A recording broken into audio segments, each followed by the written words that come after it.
Perkenalkan, kami dari kelompok 7. Saya Rahmat Alfaredu Kurniaji, absen 25.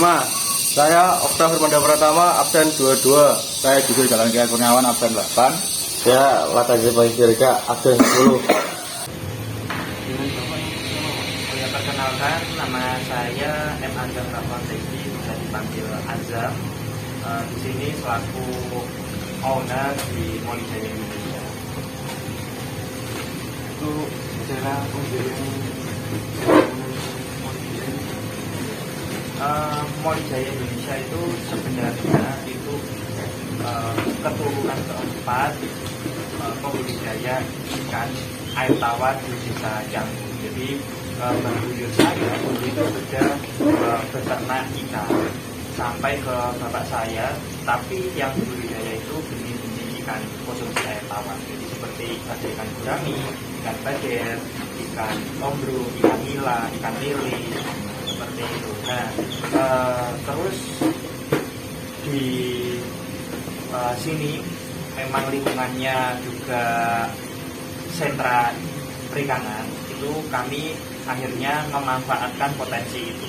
Jadi, di sini tuh perikanan, tapi kelihatannya yang budidaya ikan hias itu sangat jarang. Jadi mulai dari tahun 2018 itu kami itu fokus ke ikan hias karena memang pasarnya juga masih bagus, tapi yang budidaya masih jarang. Nah, jadi memanfaatkan peluang itu masih sedikit saingannya. alasannya menjadi budidaya ikan itu. Oh ya, pembudidaya ikan alasannya itu karena memang saya memang terjunnya itu di bisnis ya.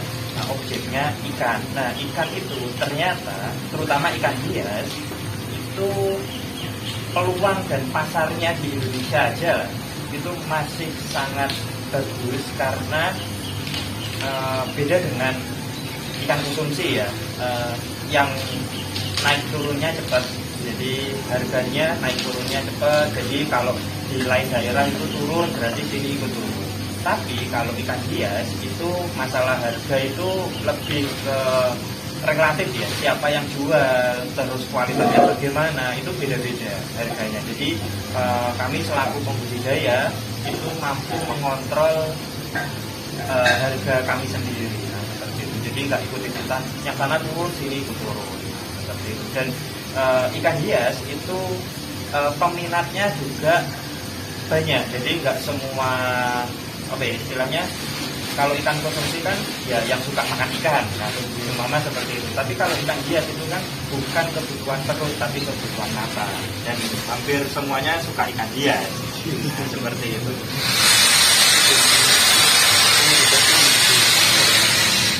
Kalau yang dibudidayakan di sini tentunya ada seperti namanya ikan moli, terus yang kedua ada ikan cupang, terus ikan danio, ikan globus tetra, dan lain sebagainya. Jadi pasarnya permintaannya apa dan kami akan membudidaya. Terus teknik budidaya yang dilakukan dan wadah yang digunakan itu apa Pak? Oh ya, untuk teknik ya pada umumnya, jadi beda jenis ikan hias juga beda tekniknya, memiliki teknik masing-masing.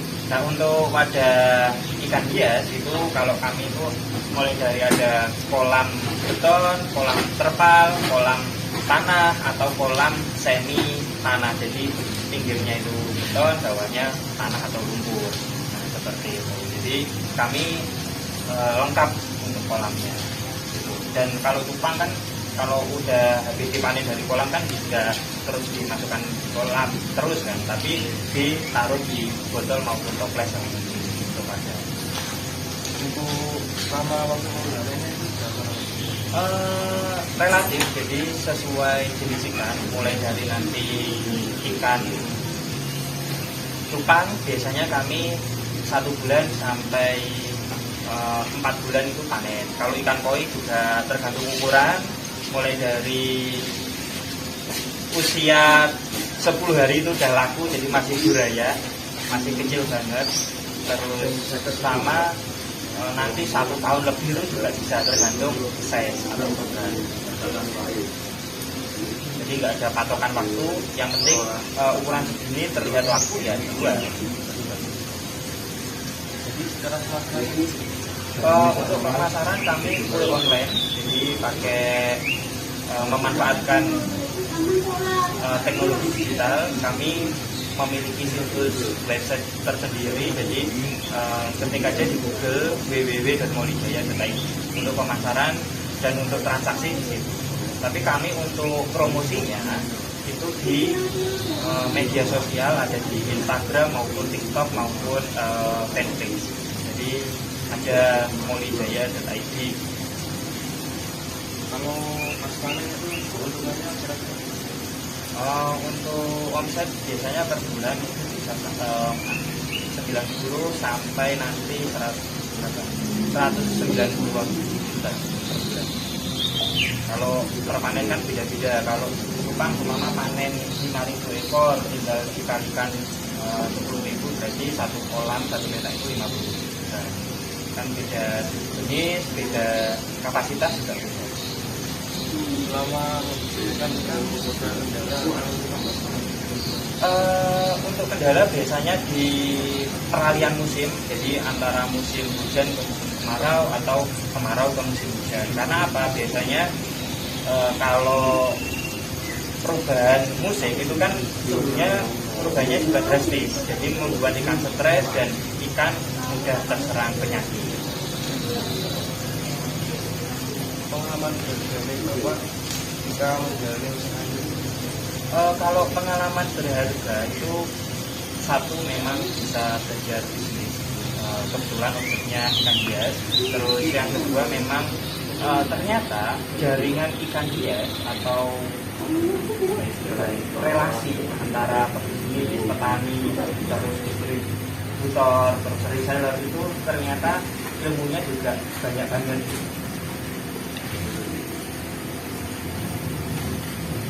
Panen dengan panen Bapak untuk alat pembudidaya Kalau pesannya, kalau pembudidaya itu memang harus fokus. Jadi harus fokus. Kalau budidaya itu kalau musim itu hampir 24 jam itu harus memang siaga. Walaupun nggak nandangi setiap hari sero ikan atau panen ikan atau setiap jam nggak seperti itu, tapi harus kontrolin selama 24 jam.